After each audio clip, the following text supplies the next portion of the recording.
Shukran. Good afternoon, everybody. Hope you're doing well. Thank you for joining us, for those of you who are in the room, and for those of you who are joining us online. We appreciate it. And our session for this afternoon is called Racism, Not in Our House. And I'm joined with my amazing colleagues from our Diversity, Equity, and Inclusion team at UW Health and the School of Medicine and Public Health. So we'll each introduce ourselves, and then we are going to kind of present to you some of the work that we've been doing, and then we'll love to open it up for questions, comments, criticisms, whatever is on your mind after you hear about our work. So I'm Shiva Bidar-Silaf. I'm the Vice President and Chief Diversity Officer for UW Health, and I'm also the Associate Dean for Diversity and Equity Transformation for the School of Medicine and Public Health. Pretty long title. So and we'll talk a bit more about how our work is integrated. But I'll turn it to Naomi. Hi, everyone. It's nice to see everyone this afternoon. I'm Naomi Takahashi, and I'm the Director of Diversity, Equity, and Inclusion for UW Health and the School of Medicine and Public Health. And I've been with those organizations, I guess, for the last 4.5 years. I turn it over to Afra. Good afternoon, everyone. My name is Afra Smith. I'm a diversity, equity, inclusion consultant, and I am the lead for employee support, which you'll learn more about today. I've been with UW Health for about 2 years now in the role as consultant, so look forward to presenting today. Thank you, Naomi and Afra. So I'm going to start by giving you a little bit of the background of our work and really talk about how we're working in an integrated department that really integrates the work across UW Health and the School of Medicine and Public Health, the strategies that we have in our work, and we're going to then talk a bit more concretely about some of the key DEI initiatives that we have implemented over the past 2 years. So first, just talking about kind of the unique, I think, role that our office or department has. We are now, as of last year, as of October of 2021, an integrated office across, again, the School of Medicine and Public Health, which, as you can tell by its name, is a school within UW-Madison, and UW Health. Now, UW Health, for those of you who may not be as familiar with how the structure of the organization, it's actually its own separate organization. It is a public authority, but has its own board of directors and its own kind of structure as far as the leadership and organizational structure. But at the same time, of course, UW Health and the School of Medicine and Public Health in many ways are organizations that are very much tied to each other, including the fact that the faculty of the School of Medicine and Public Health are clinical providers, physicians for UW Health. So in that way, it really made sense for us to be able to do this work across this continuum of the two organizations. But in other ways also, of course, it's a little bit challenging because the structures of leadership and are different. So our role within the work that we are doing in our office is to provide overall strategic leadership across both organizations. Now, does anybody want to take a guess of how many people in total work across both organizations? Okay, I know some of you would probably know, but maybe those of you who want to just take a wild guess. Anybody? 20,000, is that what you meant? No, we wish our office had 20 people. I'll tell you how many. But how many people work, if you looked at UW Health plus SMPH, how many staff and faculty? 1,500. 30,000 is getting close. It's about 25,000. So our work in our office is actually in charge of diversity, equity, and inclusion for a total of about 25,000 people. And I heard 1,500, about 1,500 of those 25,000 are actually our faculty members that also are clinical providers at UW Health, okay? So a pretty large organization to kind of have this oversight and leadership in the work around diversity, equity, and inclusion.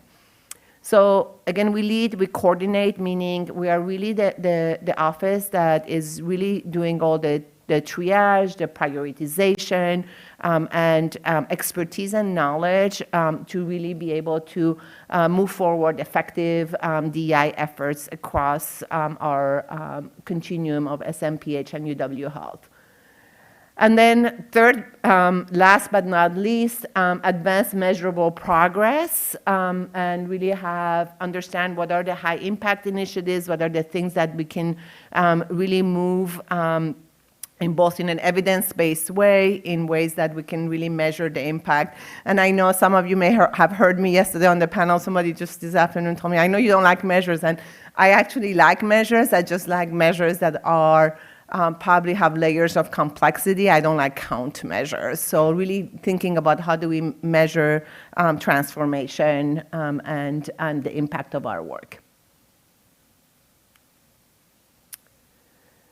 So to do that, to have really impactful work, it really needs to be, and I think this is a conversation that to me is very critical around DEI work. One of the things that happens around diversity, equity, and inclusion is that there's a lot of people with a lot of great ideas. And it's really difficult to be able to have impact when we're doing so many things and we're stretched in so many ways that we are really not able to focus around what I would call collective impact and moving things forward that are fewer, but really intentional in the work that we're doing. So part of my work is to really define what those strategies are and really sometimes be the person that says, no, that could be a good idea, but we really don't have the ability and the bandwidth to do that well. So that's one part of my role. I don't like to say no, but I have to oftentimes say no, but let's focus on these other strategies. And again, to really find the impactful ways of doing those strategies. This is, now you were saying 20, I was like, I wish there were 20 of us, and I'm sure Naomi and Afra every day also wish, but this is what our infrastructure for our office looks like.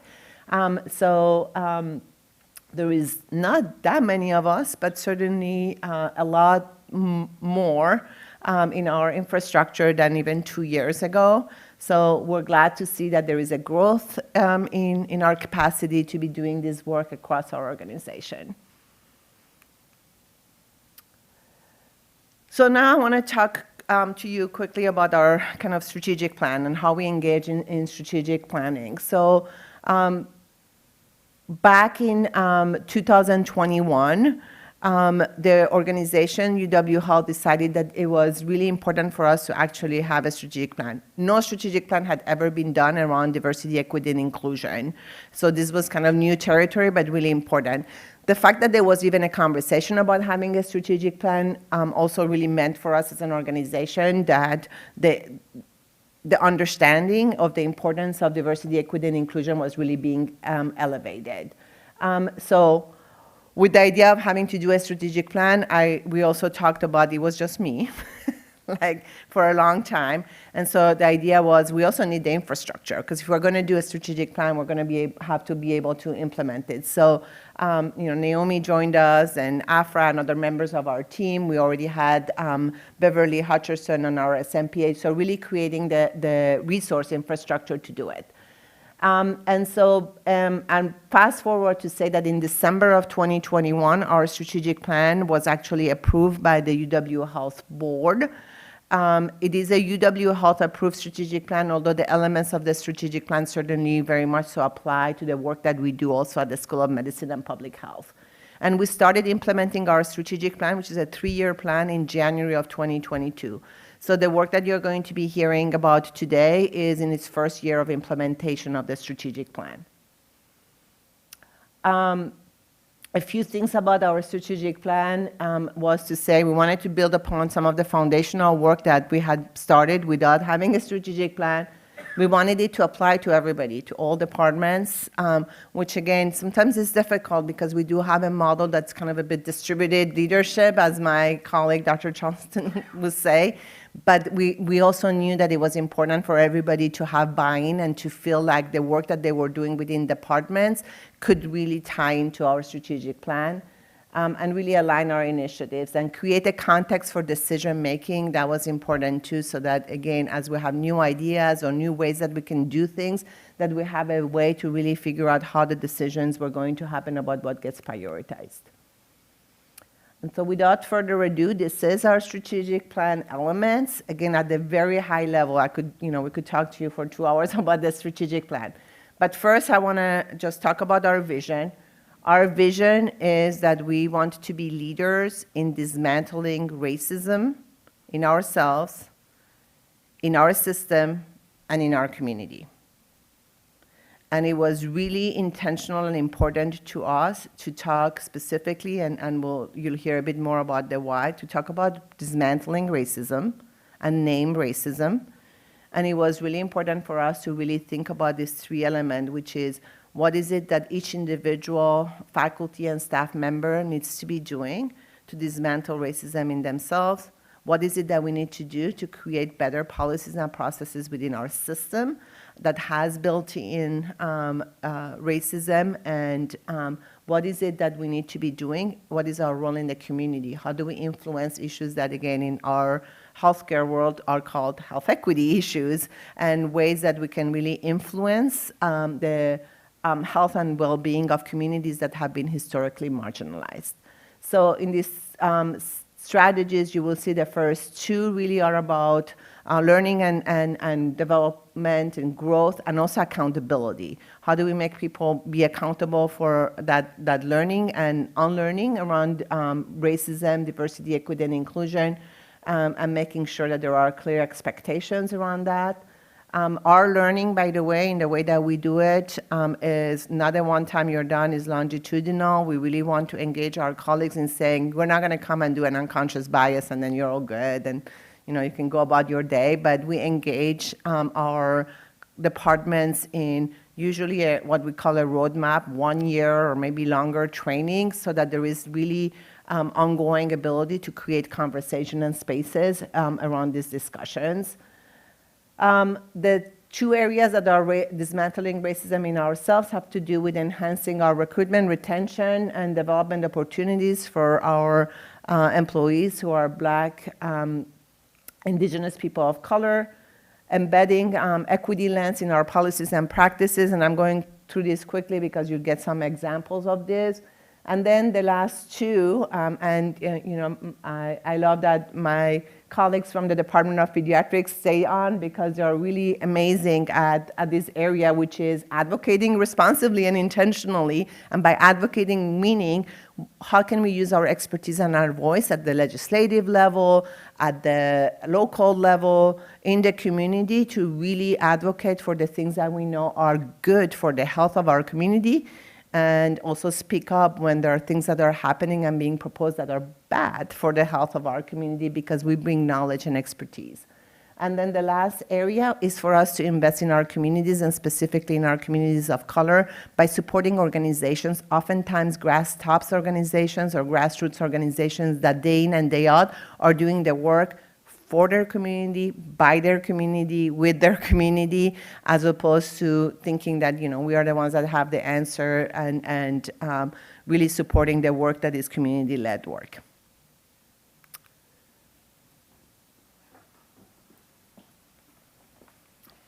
All right. Excuse me. Thank you, Shiva.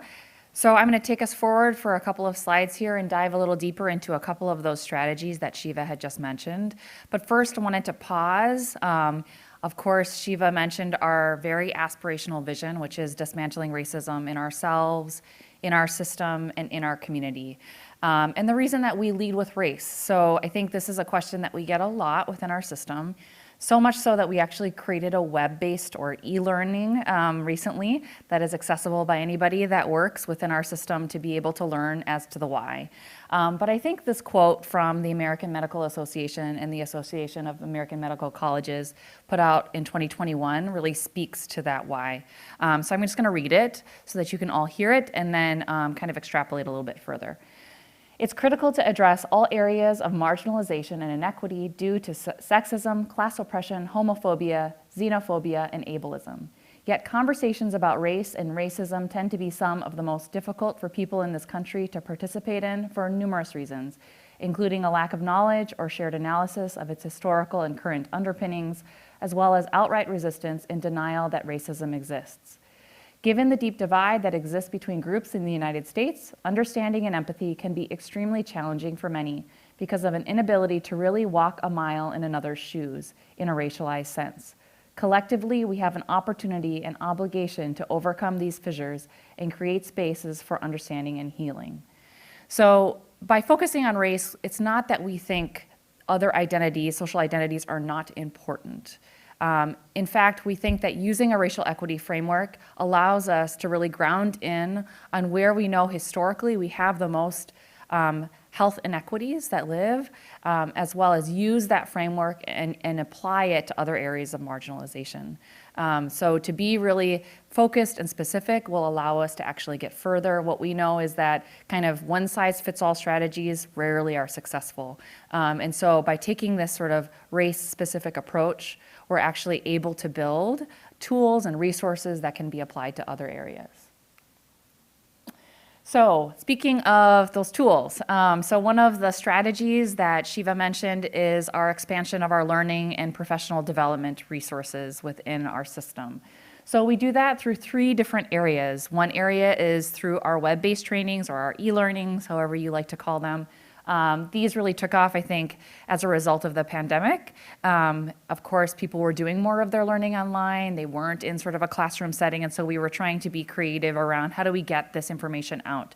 And I'll kind of walk through one example of a tool that we also built that is accessible online, but also allows people to engage in further discussion. So those web-based trainings are really these sort of independent, standalone topics where we can engage folks in ongoing learning of their own. So some of the topics that we have is bias in healthcare, race, racism, and anti-racism, cultural appropriation, imposter syndrome from a racialized lens, responding to discriminatory requests and behavior within our healthcare system, and then embedding equity tools is another kind of multi-module web-based training that we created recently. And then, of course, the one I mentioned earlier, Why We Lead with Race. We also offer DEI learning roadmaps. So Shiva had mentioned that this is really a longitudinalized, customized approach for folks in different divisions, departments, teams to engage in long-term learning. So we know that people often like to check the box and say, okay, is there one training that you can give us? We've done our DEI work for the year and check that off. We're really trying to push against that sort of focus and help people to realize that this is a journey. So you really can't learn something from a one-time lecture. This is an ongoing work and focus of work that needs to be really intentional. So what we do is we meet with departments and their leaders, talk about customized resources. We think about the timing of things as well as the kind of topics.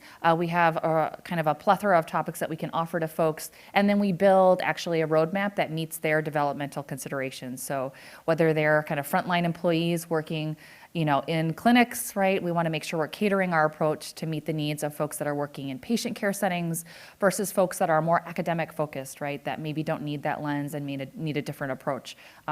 So we do meet regularly and kind of build those roadmaps and then also facilitate that learning for folks. And then also at the School of Medicine and Public Health, we've created 2 different communities of practice. So I think this goes back to sort of knowing that people are doing work across our systems in a siloed way and wanting to really streamline that work and helping to support best practices and a space to share that. So one faculty member has been designated by each departmental chair at the School of Medicine and Public Health, and they meet on an every other month basis in this community of practice to share kind of resources and support each other and also kind of connect around kind of other next steps that folks can take, especially if people are at different places in their DEI journey. Also, this is kind of our hub of where you can find a lot of our resources. So we have obviously intranet pages at both UW Health and the School of Medicine and Public Health. So at UW Health, there's a lot of resources which Afra is going to be talking about a couple of those resources in a bit. We also have a lot of these resources listed on the School of Medicine and Public Health intranet page as well.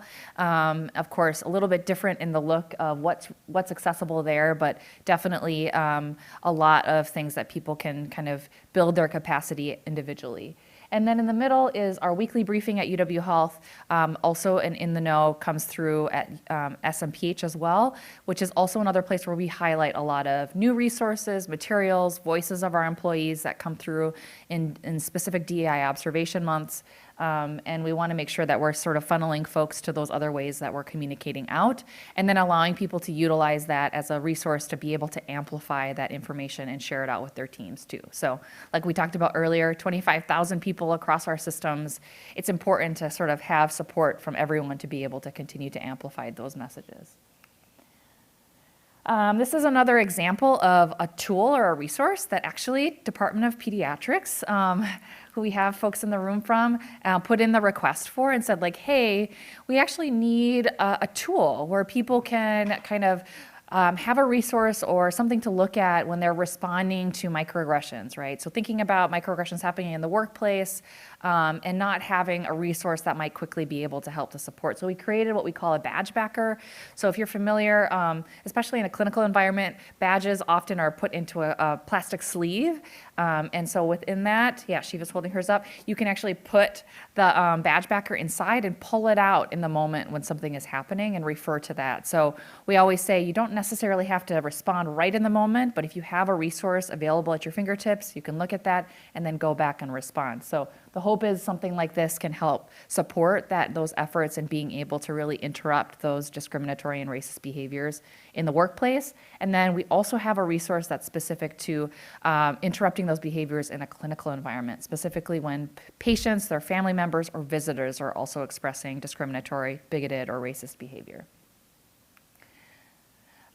We also have a series that's called our microlearning series. So this has been definitely a labor of love. So when Shiva and I were just a team of two, this was one of the things that I was tasked with initially because we couldn't be everywhere within our system. Now we've grown a little bit, so we can be more places, but definitely still a resource that I think is helpful for folks who are wanting to really engage in this work, but maybe don't have access to a DEI team member to be able to continue to facilitate discussions. So the idea behind this resource is that it's really meant to help engage folks on a team that would like to have micro discussions around DEI topics. So it's a list of curated resources. There's 30 modules that live within these 5 thematic areas.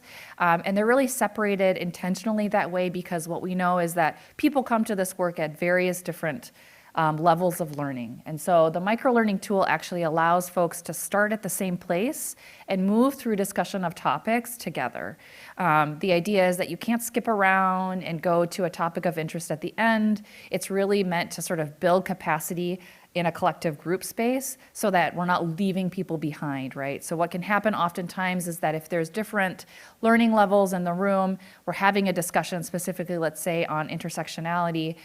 Somebody else is not even bought in yet that this should even be talked about, right? They say something that can be really harmful, that can really derail, harm, right? Unintentionally, perhaps, other folks in the room and actually have the opposite impact, right? The idea behind this tool is really to build community, to build trust, and to also facilitate that unlearning that we were talking about earlier in a way that people have the tools and resources to do so with. So within this tool, there's a facilitator guide, there's discussion questions, there's videos that allow for that continued conversation to occur. And the topics range from the growth zone model, intersectionality, social differences in social groups, microaggressions, implicit bias, history of racism within healthcare, structural racism, the racial wealth gap, privilege, et cetera, right? It kind of get a little bit more different and difficult as you move along as well. And this is really the goal of that tool, right? So building capacity across our system in places that we maybe aren't able to get to. allowing people to embed DEI in their current discussion spaces. So in a clinical environment, things move very quickly. So we don't have a lot of time where we're just sort of sitting and chatting. And so this gives the opportunity for small bite-sized discussions, 20 to 30 minutes in a huddle or a short team meeting where people can really have the tools and resources to start to just have these discussions together. Allow people to really sit with their discomfort, move through that discomfort, develop a DEI lens, as we call it, or a DEI muscle, build their self-awareness, and then also begin to use that tool and resource to be able to interrupt policies and ideas that might be racist in nature. This is sort of a really quick screenshot of the microlearning facilitation resource tool. So you'll see on the right side, this is an example of the facilitator guide and what it looks like. So it really does help folks kind of move through what do you have to say, how do you use each of the slides that are available in this discussion. And then you can see a list of our web-based trainings as well. And this is all from the UW Health kind of learning management system. All right, so I'm going to turn it over to Afra, who's going to kind of take us through the next strategies. Thank you. So I'm going to discuss ways in which we are working to enhance recruitment, retention, and professional development opportunities for our BIPOC employees. And one of the ways in which we do that is through employee resource groups. ERGs focus on the experiences and perspectives of our employees who identify within the 7 identities listed here. We have our Asian, Asian American, and Pacific Islander ERG, our Black, African, and African American ERG, our Latinx ERG, our military service membership ERG, our women's leadership ERG that accepts all women regardless of whether or not you're in a leadership position, our LGBTQ plus ERG, and our BIPOC resident and fellow ERG. ERGs are voluntary and employee-led affinity-based groups whose goals are to enhance patient-centered care. We know that many employees are patients in our system, so naturally we receive feedback. ERGs provide a framework of support and a sense of belonging. We know that many employees feel isolated and alone, and ERGs provides a sense of connection and community they are in need of. ERGs help to build a more diverse and inclusive workplace by listening to the shared concerns coming from the groups and offering a response. ERGs help to increase employee retention, engagement, and contribution with things such as helping to strengthen transitions for employees, for new employees, formal and informal training and mentoring, and cultural understanding. ERGs, in addition, help to influence policy, enhance recruitment efforts. And so all of these goals are aligned with organizational mission, values, and are connected to our work with diversity, equity, and inclusion. And ERG participation is on paid time.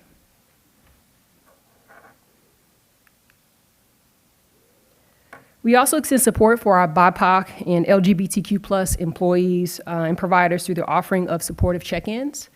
We serve as a resource for employees and providers to share their experiences of the work environment. We accomplish this by providing support through listening, offering guidance and consultation, resources, and tools to help the employee navigate shared concerns. These support check-ins are centered around validating, affirming, and showing support for the person sharing the experience. These supportive check-ins offer the employee or provider the opportunity to have a confidential conversation about their lived experience while also being able to inform next steps.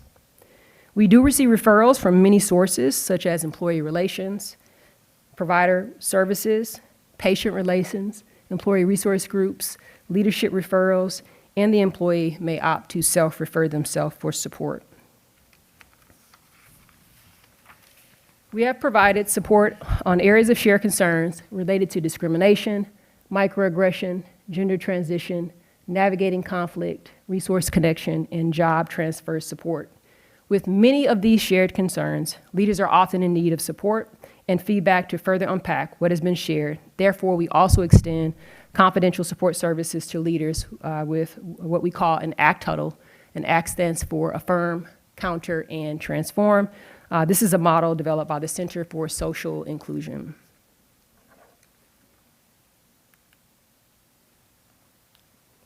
One of the slides that's missing here is just a preview of where we actually house our equity tools, and I want to just spend a brief moment going through that. So we offer equity tools as a means to guide leaders through the process of reflection and evaluation to improve workplace culture of inclusion and mitigate unintended consequences of bias in decision-making and operational process. What we do is we offer customizable equity tool templates designed to support departments in embedding equity into the equity lens, into practice. And we offer training, consultation, and assistance on how to utilize equity tools. In addition, we also offer customized climate assessments in partnership with performance management team, which entails facilitating surveys, interviews, and developing a proposed DEI learning roadmap that was shared earlier in the presentation. So here's a preview of some of the available equity tools that we have.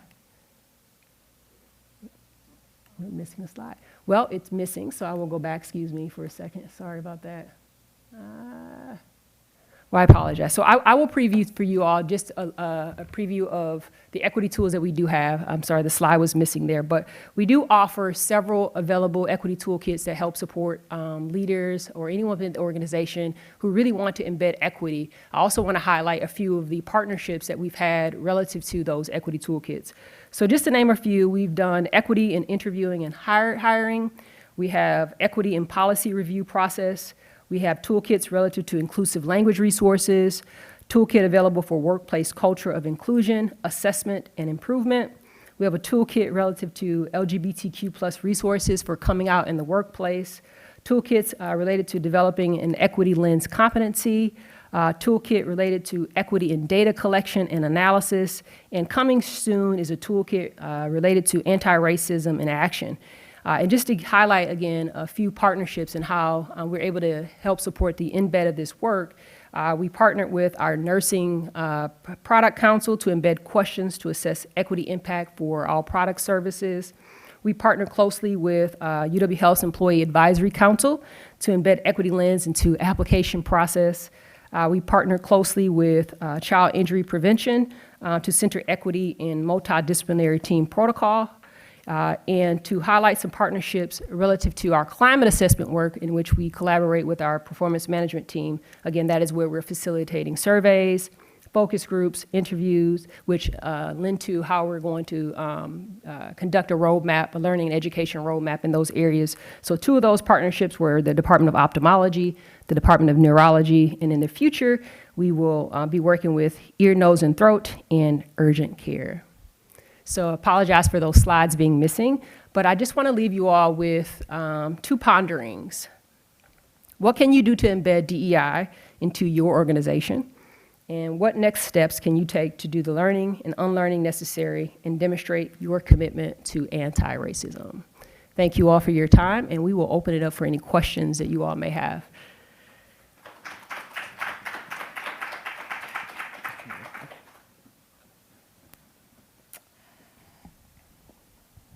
All right. We have a couple questions online. Otherwise, we can take questions of the audience in here too. But the first question online was, can other UW-Madison campus units access SMPH DEI resources or receive in the Know newsletter? I can't answer in the Know newsletter because I'm not in charge of in the Know's distribution list, but I can tell you about accessing our resources on the SMPH intranet. If you actually go to Google and type SMPH intranet, you'll be able to access our intranet. And you'll find the main landing page and you'll see diversity, equity, and inclusion. If you click on it, you'll land on all of our resources. So, and again, that's completely fine with us. I mean, obviously we are, it's a school in a public institution, so happy to share those tools. But our equity tool, which I would really highly recommend because they're really, really an incredible toolkit for anybody to use for anything. It really kind of presents to you some questions you should be asking yourself throughout processes, how to really think about those questions is available on our intranet. So intranet SMPH and you land on the page. Another one is it possible for your office to share the microlearnings curriculum with campus partners? Do you want to answer that question? Sure. We probably could make a lot of money if we actually shared it. At this time, we're just keeping it for internal kind of SMPH as well as UW Health resource currently because they are created and sort of branded for those organizations. But it's definitely something that we would eventually, I think, in the future want to move towards sharing. Yeah, I think we need to have some additional discussions with campus partners too, I think, about how we can use the framework and maybe create some different ways of using that same framework, but with topics that maybe are broader, right? Some of the topics, as you heard, we're healthcare, so we have that lens constantly embedded in all the work that we do. Although there are some topics in our microlearnings that's for sure apply to all areas. As it moves along, it gets deeper and deeper into things that are really about that are most directly healthcare related. But I want to just elevate that the framework around the microlearnings is really, really one that has been extremely successful for us, and we have seen incredible change in teams that have really engaged in those conversations on an ongoing basis, and it hasn't required, after building them, our ongoing presence of a small, mighty, but small DEI team to lead those conversations. And it actually has created some capacity within those teams of somebody that was interested in maybe learning more about how to facilitate difficult conversations or DEI conversations to be able to use the facilitated tools to do it. So, certainly we can take that, that question as a question to check with our colleagues. I see that Dr. Charleston's here, so just take that conversation and see how we can broaden it, because 20 minutes every however many times a team meets really helps people continue conversations around these topics. And the last thing I would say is that people leave thinking about it and then they come back and talk about it some more, and that's where we've seen really collective understanding and growth, because they're also not intended to be like we have the answer for you. They're intended to be actually, let's have this kind of conversation where we may actually not be starting at the same place, and allows people to actually say what is on their mind, and then have a back and forth and really think about it and come back. So. There was a question, I think, in the room. I saw a hand raised. Yeah, right there. I also have a question about microlearning. Okay. Would love to be able to participate in that. Well, there you go, Dr. Charleston. We have a topic for work between our office. Yeah, we and Naomi really built them, to really actually built them. So it's really her work, and it's really we think an incredible tool. So, And the idea is not for people to feel like they have to be the expert, which is very important about this tool. It's not like you're doing a training. We know people need a lot of experience and background. I mean, that's why we do our roles full time, right? The idea is to engage in micro discussions, right? So it's really a discussion and really allowing equity to be kind of at the forefront of the work. So, yeah. There is one other element. I'm sorry to talk too much about the microlearnings, but there seems to be. But there is one other element built in the microlearning that's also been important, which is we do have a community of practice of microlearning facilitators that meet with Naomi, so that people have the opportunity to actually debrief and talk about things that are going well in how they're facilitating microlearnings, or maybe feedback that they have either from people from their team engaged in the microlearnings or themselves about improvements that we can make to the microlearnings, or also if something happens, we can talk through with them and support them, because we realize that even though they're not intended to be an expert conversation, there can be harmful comments that are made or things that happen, so we are there to support them through any kind of incident that may happen in those processes. So, I think there's one question in the back.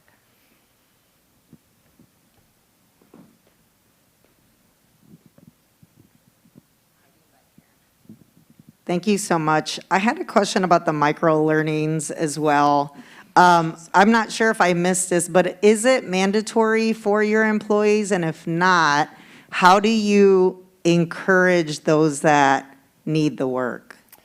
Yeah, so it is not mandatory, so that's the first thing. We are definitely not in the camp of mandating any kind of DEI learning or discussion or education. So I think it's really self-led. For the microlearnings especially, oftentimes there's a person in the department that'll reach out and say, hey, I want to start doing this with our team. Can you talk me through what are the best ways for me to approach this? So that's often where it starts. Sometimes that's the leader, sometimes that's not. I would say having the leader have buy-in, of course, is really important because they need to be kind of creating the space, right, allowing it to happen. And of course, we need this to be happening on paid time. I would say that all of our DEI work is maybe not necessarily, we're not focused on the people that are not bought in, if that makes sense. So I think sometimes we can spend a lot of our energy trying to convince the one person, when in fact we're forgetting about all the other people in the room that are maybe just like not sure, but are there and they're wanting to engage. So I think that's who this is really catered towards. And there was actually a question that came through similar to that, which was how do you get the non-converted to be engaged in these discussions when trainings are required and you can't be present all the time? How do you get everyone to be in it? And I think that is always a struggle. So I think there's always going to be a couple of folks in the room who maybe are not engaged. And the way that we work with leaders or folks who are kind of helping to support having that space available is just reminding, kind of setting those expectations, setting kind of what we call conversation agreements at the beginning of, you know, this is a learning journey and we want you to be on it. And it's sort of in a way is an expectation of your role. So I think, yeah, hopefully that answers your question, but yeah, it's not mandatory by any means. And I think from our perspective, and maybe this is a little bit because of my background, as kind of, I come from a social justice grassroots organizer background, and so I see this work in the same way, right? So like if we come and, you know, if, of course your chief diversity officer is gonna tell you that, you know, DEI is important and you should take all the training, but you oftentimes don't see a change in behavior when that's kind of the way it happens. Where what we see is that when people start really talking about it and being engaged, and actually I would say, I know sometimes it's hard, we are all in this room because we are kind of on the high end of the believers, right? But people, the majority of people want to learn and want to be engaged. They just may not know what they don't know. They may feel like uncomfortable because they feel that there are other people who are maybe they know more and they don't want to feel like they're saying the wrong thing. And so the majority of people really want to be engaged. It's just that we want to create that path and opportunity. And also it's around the open conversation as a team, as opposed to like us coming into kind of literally in a kind of more like a traditional training environment that they have the most open conversations. So it really is trying to get the word out and have more and more teams engaged, and it has really worked. I mean, we're having a hard time keeping up with the level of engagement that there is. And then the last piece about, you know, the people that are literally just don't want to buy in or don't want to be part of this work. We express our values very clearly. That's one of the reasons it says dismantling racism in ourselves, in our system, in our community. So if you do not believe racism exists and that this is the vision of our organization, it's going to come up during your performance accountability pieces because that's what we stand for. And I have to say that, you know, our Dean Golden, and our CEO on the UW Health side, Dr. Kaplan, are very clear about repeating that over and over. So I think that what we hope is those people who really like, this is not the kind of values they hold, they're going to feel also that this may not be the organization as MPH and UW Health, and that really are going to be able to to be the place for them, so. I think there was another. Yeah, there's another question on here. Money talks when working with upper management to implement a new initiative or department. Can you talk about the financial impacts of our program, particularly considering the lens of a budget-conscious executive?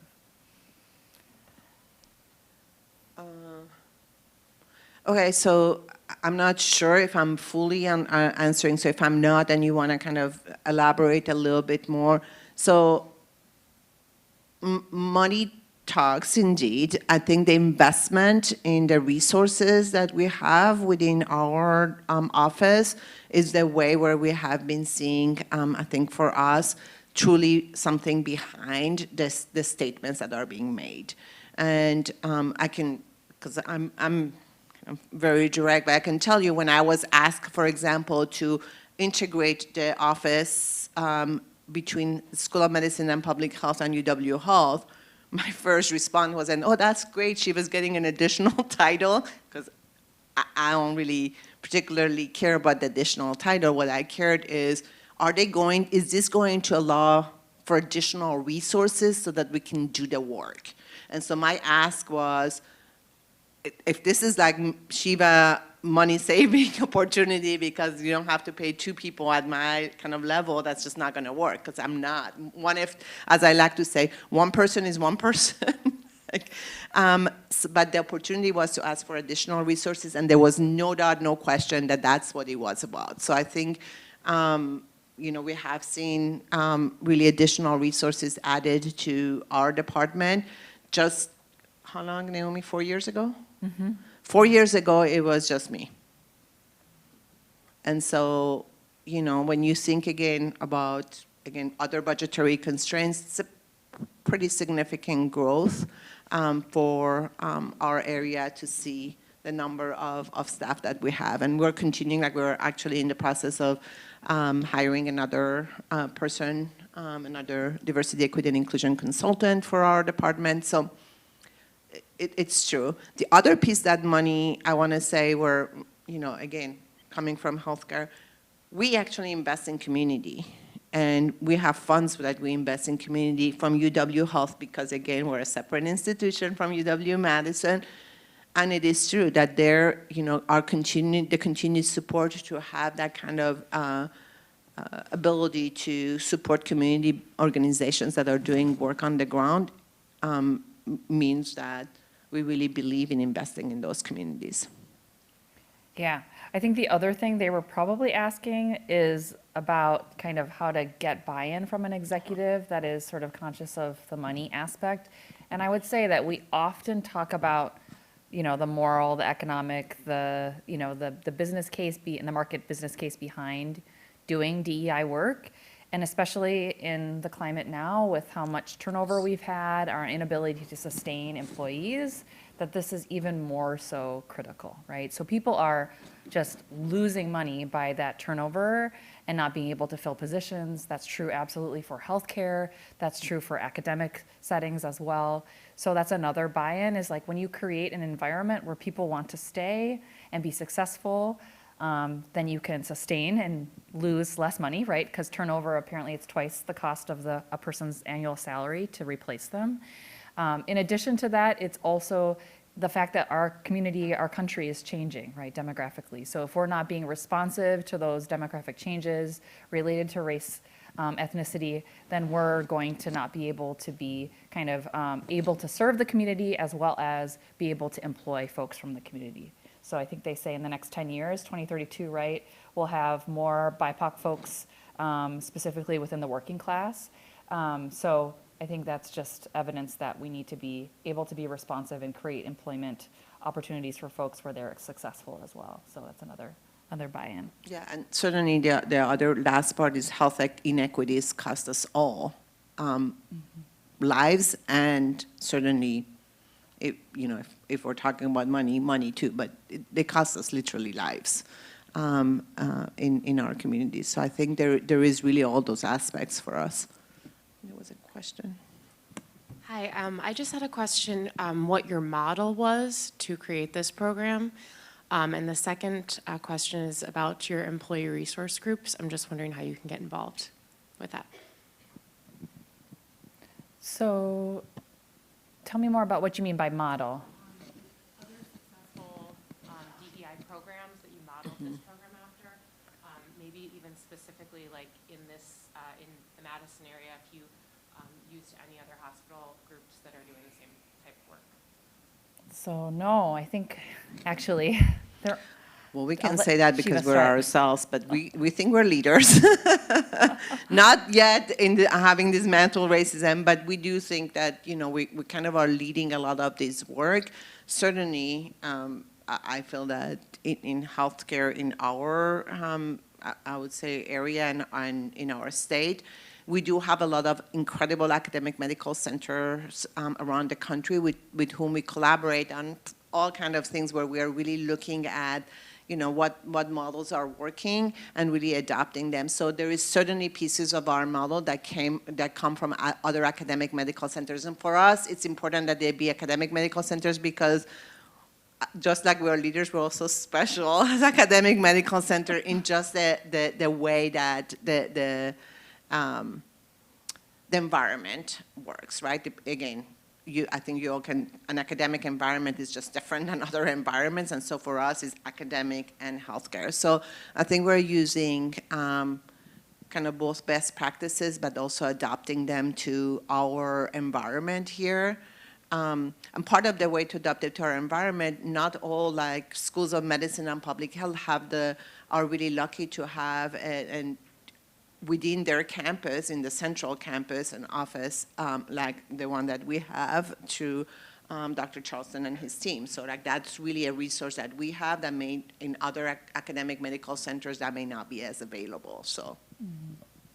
And ERGs, you wanna? So for the ERG, any employee of School of Medicine and Public Health and UW Health can join. It's an open membership. You just have to complete a very short statement of interest. Everything is electronic. And you submit that, it routes to the individual's leader, supervisor. Once they sign off on that, it gets routed to our department where we will review that and then connect them in with the chairs. There's one exception. If the individual is a BIPOC resident or fellow, there is no leader approval needed for that specific group. And I think the reason for the leader approval is that, we definitely have heard like, well, what if leaders are not allowing people to participate, right? And then they're kind of minimizing that ability to join. I think what's really important is that we need the leader to be on board because this is unpaid time.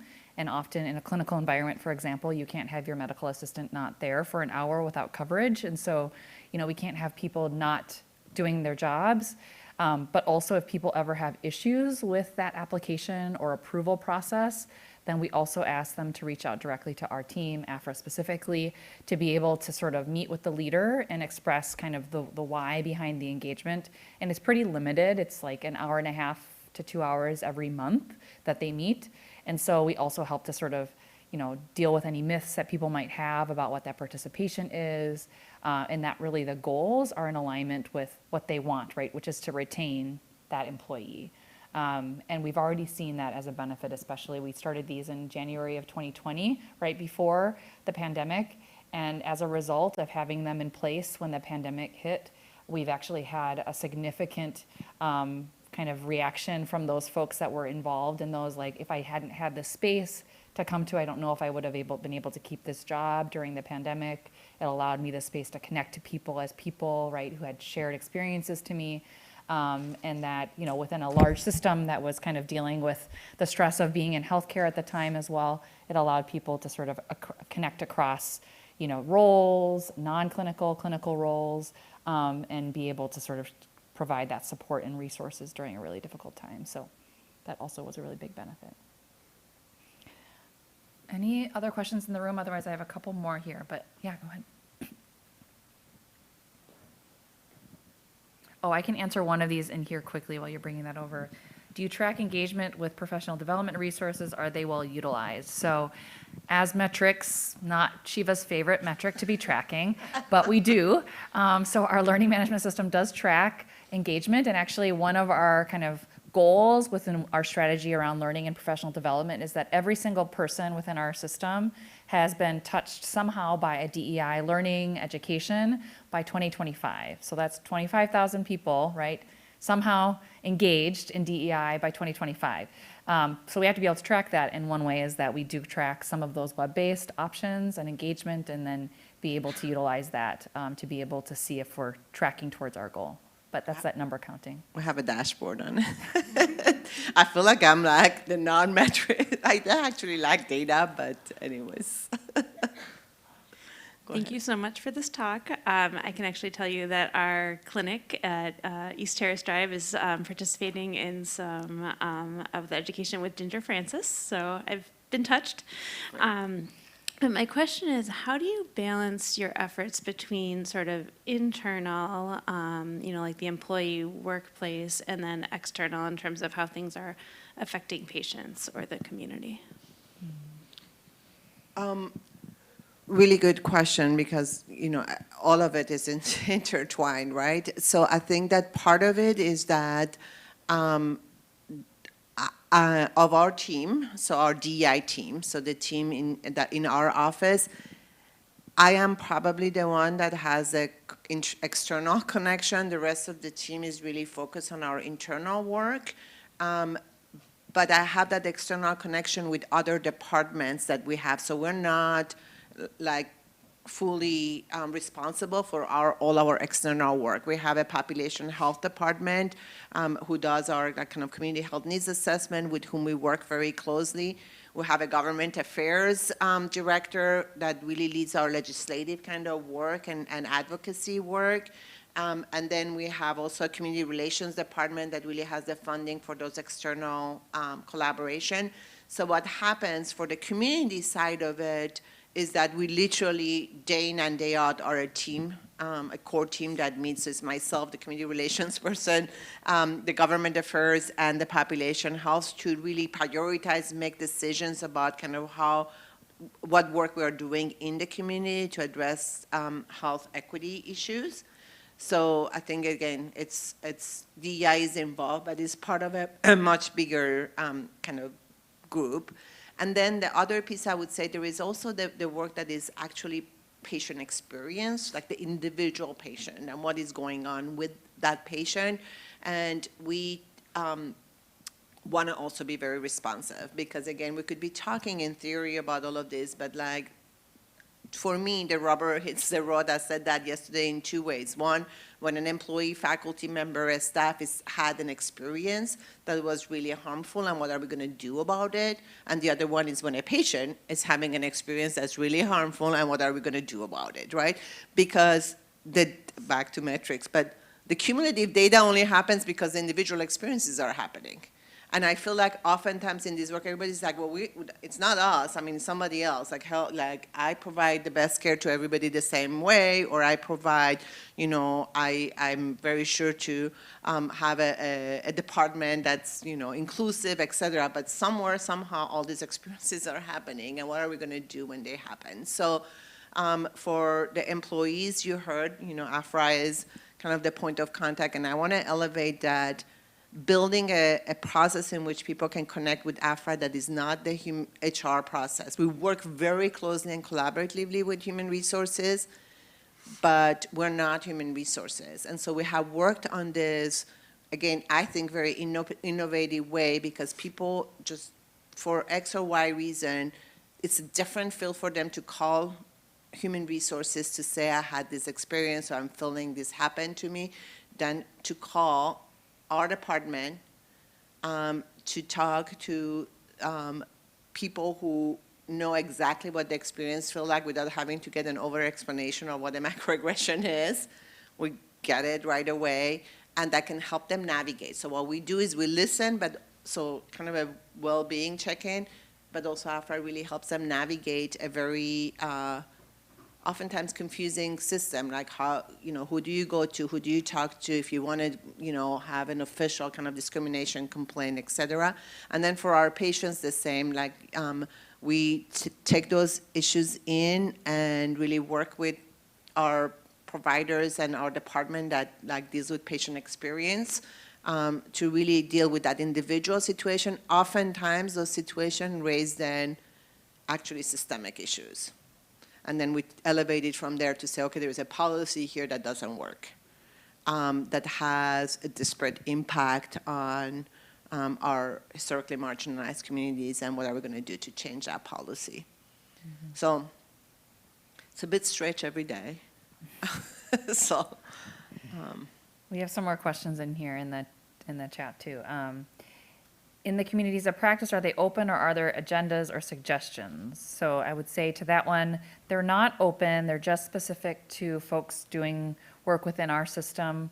However, the way that we approach that is really, we know folks bring a lot of knowledge and expertise from their various departments. So we share some relevant resources and things that are happening that folks should know about as a way to really cascade, right? They're sort of the faculty appointee that cascades that information across their department. Speaking of like communication, right, as a large system, that's one of our biggest barriers, is effectively communicating across 25,000 individuals. And then also allowing folks to highlight their work, right, and what they're doing that maybe is a best practice that could be utilized in other departments. So for example, right before us was health equity rounds happening in Department of Pediatrics. That's going to be highlighted next month at our community of practice, or this month, I guess, around what does that work look like? How can people sort of extrapolate what they've been doing in pediatrics and other areas as well? Previously, we also had some folks in the Department of Surgery talk about their work in doing the microlearnings within what we call the morbidity and mortality conferences, which is a space where they already do case consultation in a didactic way, and they're actually embedding our microlearnings within that case consultation space, which is a very unique thing that not a lot of departments of surgery do across the country. And then other folks are highlighting the work of doing some learning, long-term learning and engagement around DEI in their departments and areas. So that's kind of the way that we coordinate that agenda.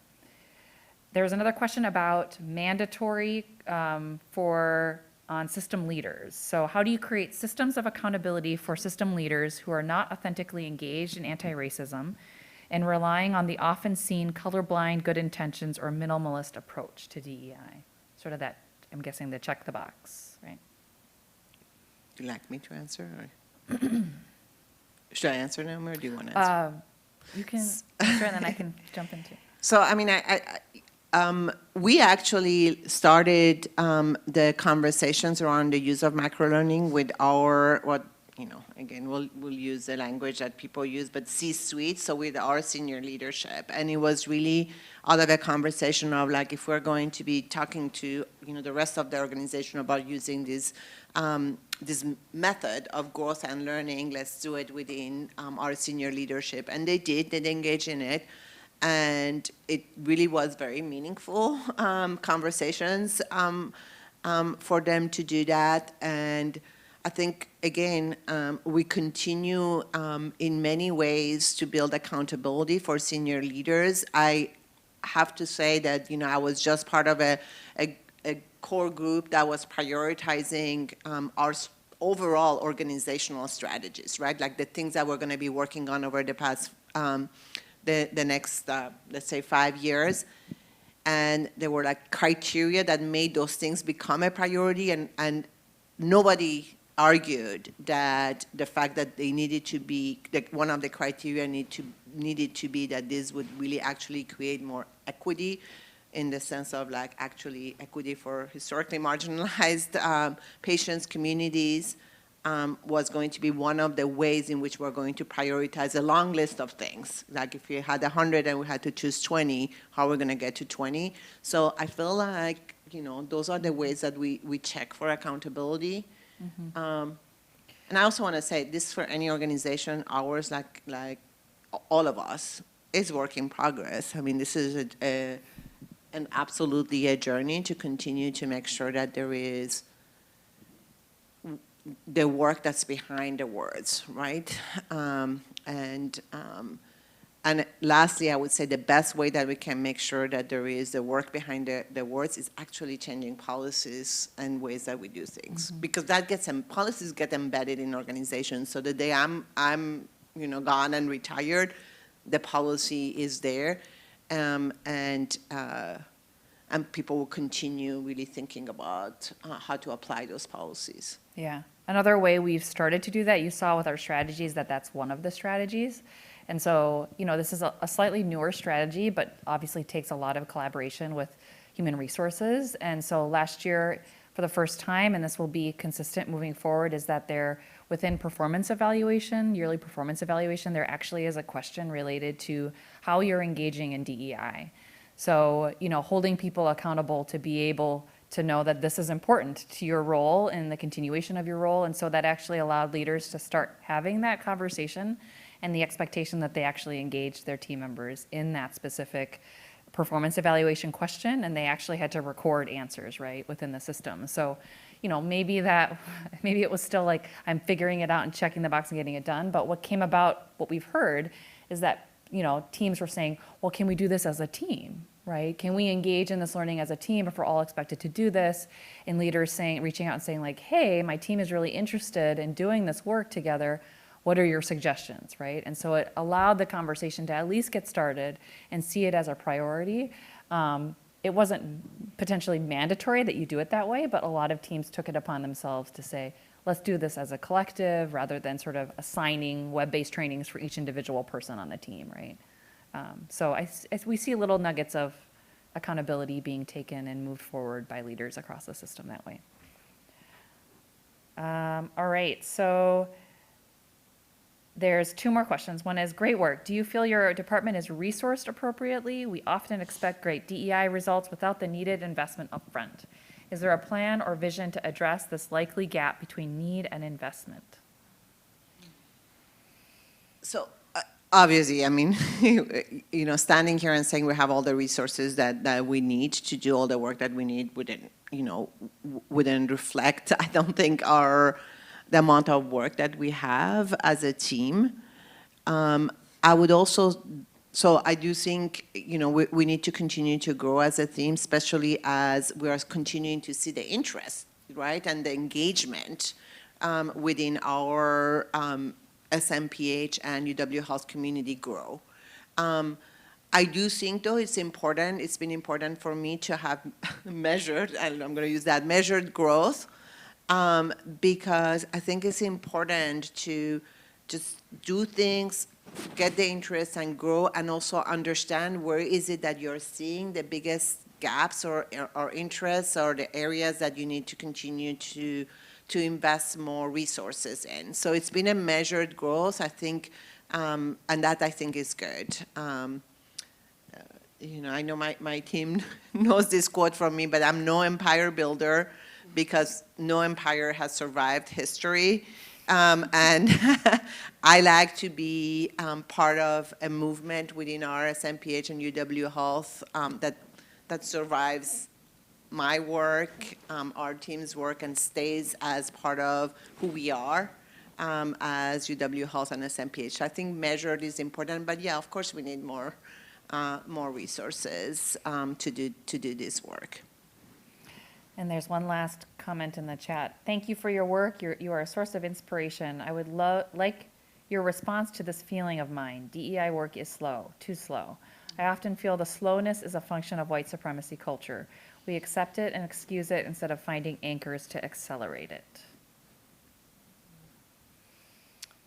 Do you have a reflection on that? I definitely think that is a thing. And, we often hear that term, progress is slow. But I think it's important to have the right people at the table, people like Shiva, to help guide the work and be in the rooms where these deep conversations are happening and really big decisions are being made so that we can begin to move the work forward. So, yes, I definitely agree with that statement, but I think that's why it's critically important to have the right people in place to have these conversations so that we can embed that lens of equity as we begin to do the work and concerns arise in an organization. So, yeah.